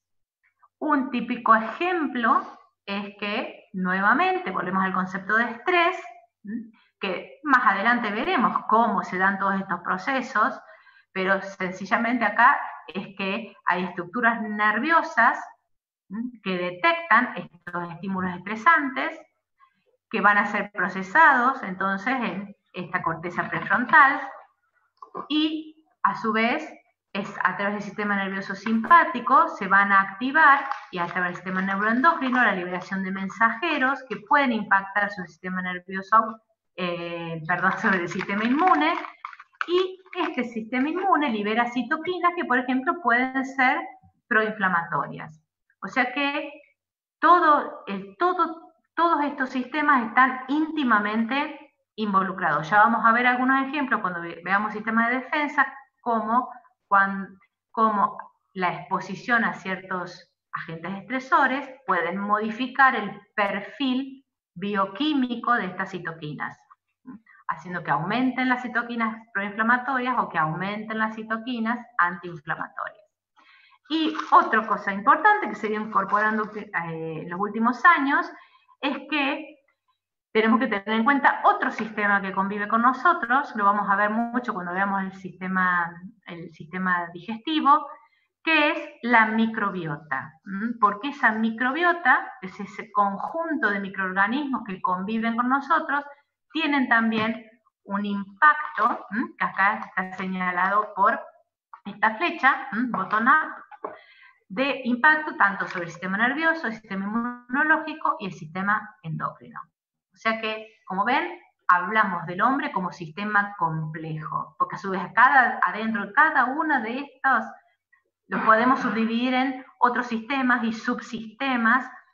Por lo tanto, no pierdan de vista, por más que para enseñar recortemos la realidad, no tienen que perder de vista que el hombre, como un todo, como sistema complejo, ¿sí?, tiene una gran interacción de cada uno de estos componentes.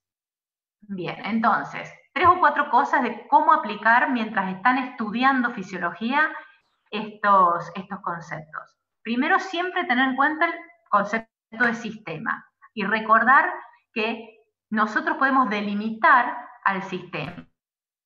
Estamos hablando de un sistema de órganos, estamos hablando de un órgano como sistema, podemos ver la célula como un sistema. Por ejemplo, cuando veamos ahora en la unidad temática 2, homeostasis celular, estamos estudiando a la célula como un sistema. Siempre vamos a tener que tener en cuenta en ese sistema los límites del sistema, los componentes del sistema y los más importantes del sistema, las interacciones en esos componentes y cuáles son los intercambios de entrada y salida. Y acá un concepto importante cuando estamos leyendo o cuando estamos tratando de, cuando estamos leyendo, estudiando, en lo posible, no solo leyendo, y de cómo integramos la información. Porque si bien a veces tomamos las cosas como sinónimos, depende del recorte que hagamos del sistema, vamos a darle un tinte más anatómico o un tinte más funcional. Fíjense, acá les puse 3 ejemplos. Sistema cardiovascular versus sistema circulatorio. Generalmente lo usamos como sinónimo, pero no es lo mismo. Sistema cardiovascular nos está haciendo referencia a las estructuras, es un punto de vista más anatómico. Sistema circulatorio es más que el sistema cardiovascular, porque habla de por dónde circulan los fluidos. Y tenemos otro sistema por donde circulan fluidos, que es el sistema linfático. Entonces, si comparamos sistema cardiovascular y sistema circulatorio, parecen lo mismo, pero no son lo mismo. Cardiovascular, fíjense, un término anatómico, se lo está describiendo, es el corazón más los vasos vinculados al corazón, es un sistema cerrado que principalmente hablamos del sistema de distribución de oxígeno y nutrientes. Cuando hablamos de sistema circulatorio, también ahí no es solamente el cardiovascular, sino también el linfático, por eso hablamos que es un término fisiológico, no solamente circula sangre, sino sangre y linfa cuando hablamos del sistema circulatorio, y obviamente se amplían las funciones. Ahora, lo mismo pasa cuando comparamos, ¿sí?, circulatorio y linfático, ¿sí?, porque acá el linfático es parte del circulatorio. Y a veces también usamos como sinónimo, pero no es lo mismo, linfático e inmune. Vamos al mismo término, a la misma comparación. Linfático tiene que ver más con una cuestión estructural, inmune con una definición funcional.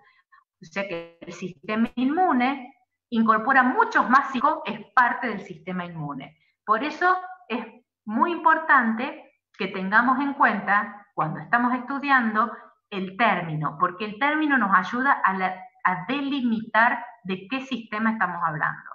Por ejemplo, cuando estamos hablando de estos procesos, inspiración-expiración, no hay duda que estamos hablando del sistema de ingreso e intercambio de gases, sistema respiratorio, podemos hablarlo. Ahora, cuando tomamos todos estos sistemas integrados, estamos hablando del sistema de nutrición. Fíjense que en ese caso el sistema de ingreso e intercambio de gases es parte o es un subsistema del sistema de la nutrición. Entonces, es muy importante que tengamos en cuenta cuáles son los subsistemas de cada uno de los procesos que estamos estudiando. Y por último, una cosa muy importante también es que todos los mecanismos que estudiamos los podemos enfocar, como dijimos, a través de los distintos niveles de organización, que son jerárquicos, que a su vez tienen distintos niveles de control. Entonces, cuando hablamos de un nivel celular e intracelular, que es la unidad temática 2, hacemos el recorte de sistema en la célula. Entonces, tenemos que revisar principalmente cómo maneja la energía la célula, cuáles mecanismos tiene de intercambio con el medio externo, que sería el líquido extracelular intersticial. Entonces, ahí nos abocamos y delimitamos el recorte a la célula. Cuando hablamos del nivel tisular, fíjense que el recorte es este, que es lo que vemos en la unidad temática 3. El recorte es, vemos al tejido a través de cómo se conforma ese tejido, esas uniones intercelulares, la matriz, qué impacto tiene en la sustentación y la generación de este tejido con sus factores de crecimiento, y la parte del sistema que genera intercambios con cada tejido. Ese líquido intersticial, el intercambio es a través de la perfusión, a través del flujo sanguíneo. Por lo tanto, el recorte al que llegamos es el de microcirculación. Y después tenemos el mayor recorte, que es cuando hablamos de un nivel sistémico, donde el parámetro que estamos estudiando, porque acá tenemos parámetros, que es lo que vimos al principio, parámetros de ese medio interno, como presión de oxígeno, presión de dióxido o glucosa, que son esas variables del medio interno, que tienen mecanismos de control y regulación, por lo tanto los llamamos parámetros. Y después, a nivel pero acá estamos hablando a nivel local, cómo interactuar a nivel local. Ahora, si hablamos a nivel sistémico, ¿qué tenemos? Ya los sistemas, cómo se regula, por ejemplo, con el sistema endocrino, con el sistema nervioso. Por ejemplo, en este caso es un recorte de un modelo de cómo se regula la frecuencia cardíaca y la resistencia periférica. Y es una regulación sistémica. O sea, por eso, ¿por qué se llama extrínseca? Porque es extrínseca a ese tejido u órgano. Y en ese caso, en esas regulaciones sistémicas, van a aparecer un conjunto de variables, que son variables, porque la definición de variable que es que puede tomar distintos valores, que son cuantificados en este caso, esas variables, pero no son controladas. ¿Qué quiere decir? Que no existe un sensor específico. Son parte del sistema de control, pero no son las que son censadas, porque no existe un sensor para la frecuencia cardíaca, ¿sí? No existe un sensor para el volumen, el gasto cardíaco, o volumen minuto cardíaco. Son variables, pero no son las que tienen sensores, sino que a través de su modificación tiene impacto en, por ejemplo, la presión arterial, que sí es la que es censada a través de los varoreceptores. Estas variables principalmente son las que tienen lo que se llama en algunas variables rango adaptativo. Fíjense a qué llamamos rango adaptativo. Si esto, ¿se acuerdan cuando hablábamos de la variable y a través de los sistemas de retroalimentación negativo, feedback negativo, este es el rango normal? Este conjunto de variables principalmente tienen un rango mucho mayor, o sea que hay situaciones particulares que hacen que esos rangos se amplíen. Por ejemplo, el aumento de la frecuencia cardíaca durante el ejercicio, siendo ese ejercicio que se puede considerar una situación de estrés. O sea que fíjense que comenzamos entonces a recorrer un camino donde todos los términos que estuvimos viendo hoy en la clase se van a ir repitiendo una y otra vez. Entonces, a partir de esta semana, ustedes ya empezaron a ver lo que tiene que ver con el recorte del sistema a nivel celular, y en la unidad temática 3 vamos a ver el recorte del sistema que tiene que ver con la homeostasis tisular. Siempre vamos a entrar en los mecanismos de control y los mecanismos de regulación que tienen que ver con ese recorte de los sistemas, que en sí mismos son sistemas y dentro de ellos tienen subsistemas. Creo que hasta aquí llegué. Bien. Chicos, no sé qué, ¿tenían dudas? Esperen que me fijo acá. Me pasé 10 minutitos, pero bueno. Chat. Acá tengo... No sé si hay alguien que esté esperando o no. Bien. Sí, después acá. Yo empiezo a leer, no sé de dónde están. Me preguntaban si van a subir las diapositivas. Sí, las vamos a subir. Bueno, acá.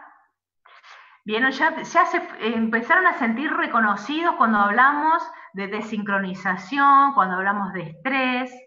Ni les cuento en la desincronización de la cuarentena.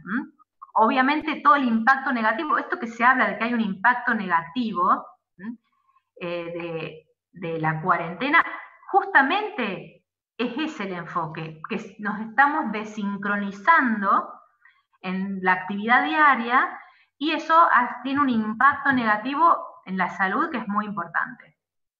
Fíjense entonces, ustedes ya pueden empezar a indagar en el cómo una cuarentena prolongada tiene un impacto negativo sobre la salud. Y ahí vamos a lo importante de siempre preguntarse el cómo.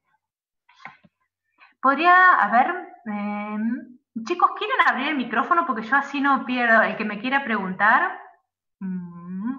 Porque acá hablamos, ejemplo de una variable que no sea un parámetro.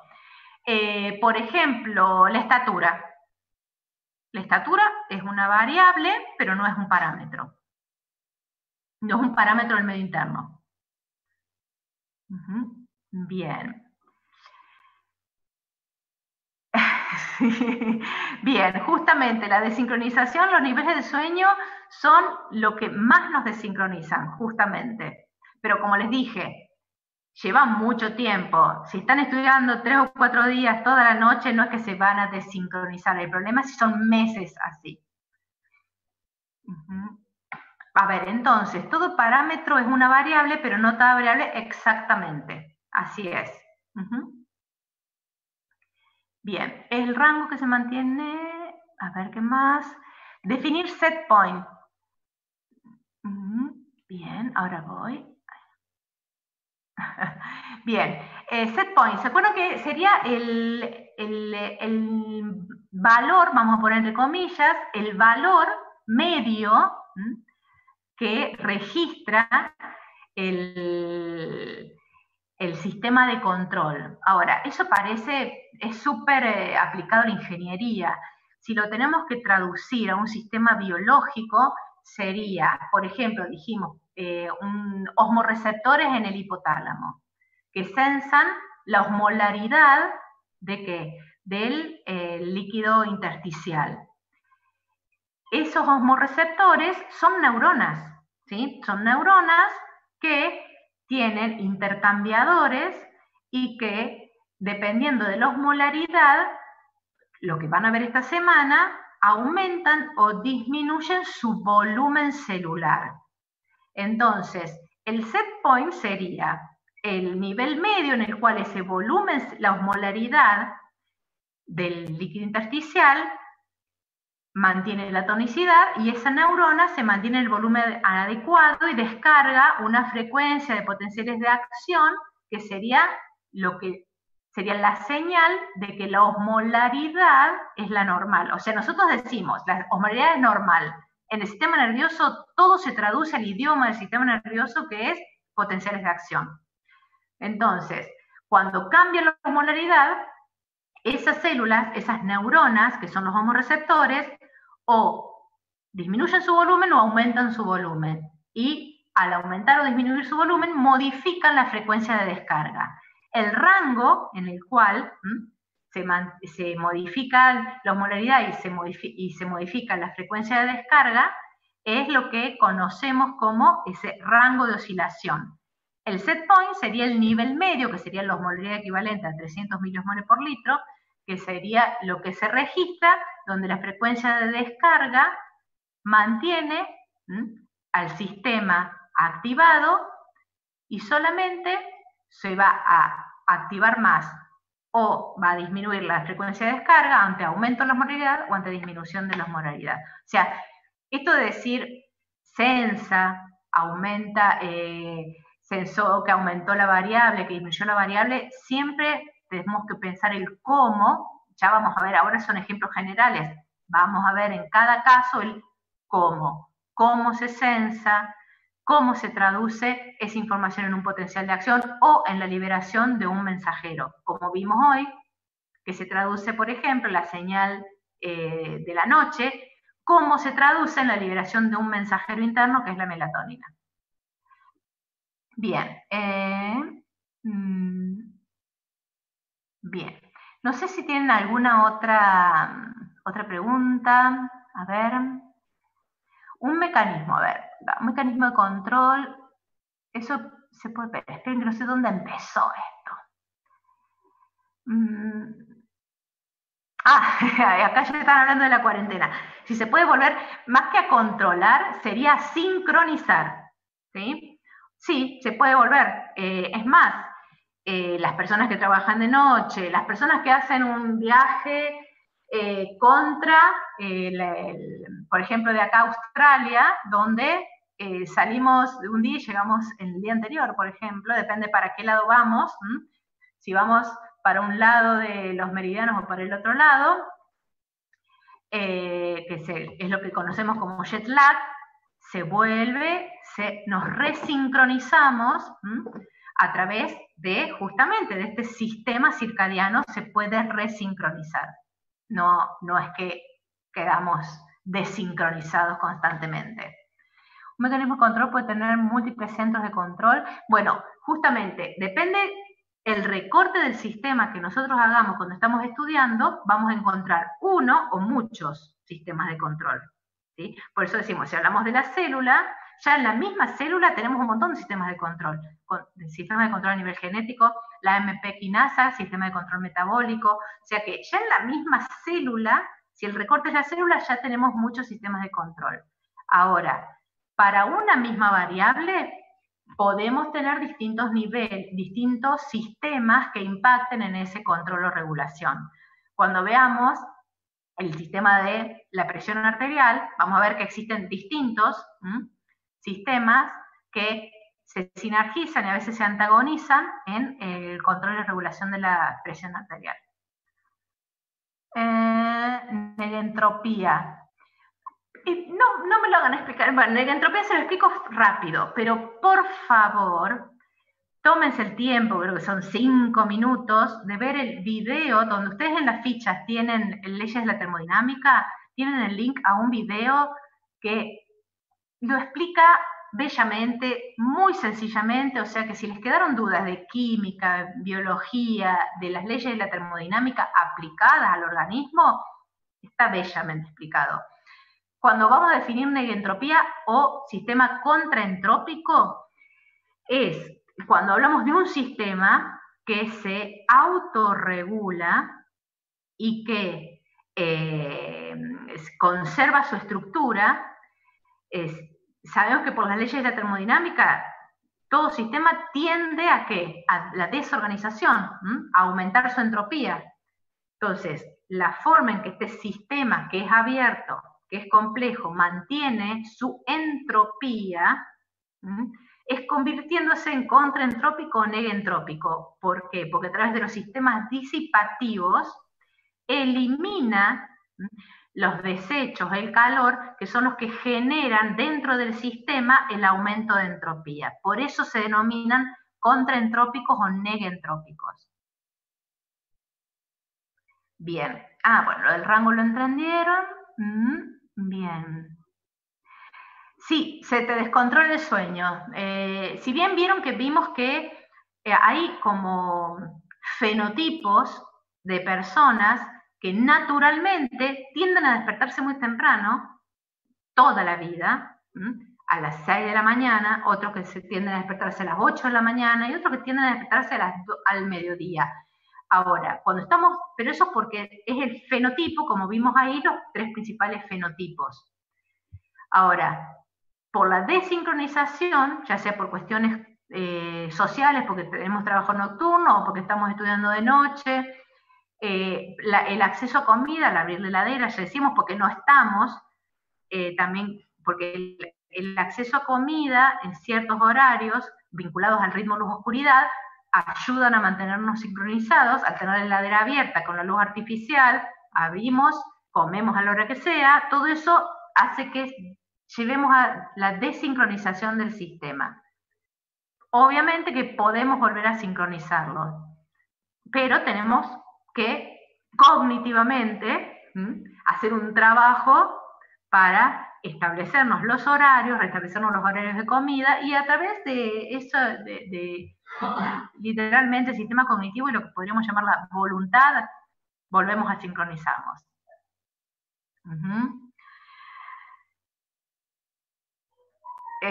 Bueno, depende. Si te levantás a las 12 todas las vacaciones, puede ser que seas fenotipo vespertino o que te hayas acostado durante todas las vacaciones a las 6, 7 de la mañana. Entonces, obviamente te vas a despertar al mediodía.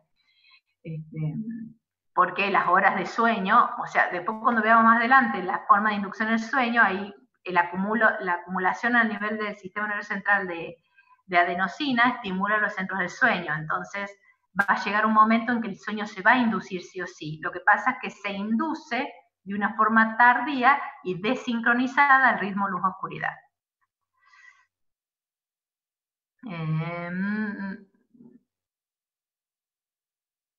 Sí, cuando nos resincronizamos no hay consecuencias. El problema es cuando esa desincronización se mantiene mucho tiempo, un tiempo tan prolongado que la capacidad de carga, la capacidad del sistema de mantener la homeostasis es superada. Y ahí entonces empiezan a aparecer la obesidad, la hipertensión, el síndrome metabólico, resistencia a la insulina y todo eso. Bien. Exactamente, negentropía es exactamente como lo definen así. Sil, nos vemos, ya los estoy despidiendo. Bueno chicos, a ver qué dice el video que hay que ver para mañana, ya está cargado, está todo en la unidad temática 2, ya está cargado, así que ya pueden ir a verlo. Bueno chicos, más o menos respondí las principales dudas, así que cualquier cosa, después el viernes nos vemos un rato. Así que ahora sí los dejo para que no se desincronicen tanto del horario nocturno. Bueno, nos vemos, cuídense. Después les subo el PowerPoint a la UT1 en la parte de teóricos de la UT1. Cuídense. Muchas gracias, profe. Que ande bien. Nos vemos. Gracias. Adiós.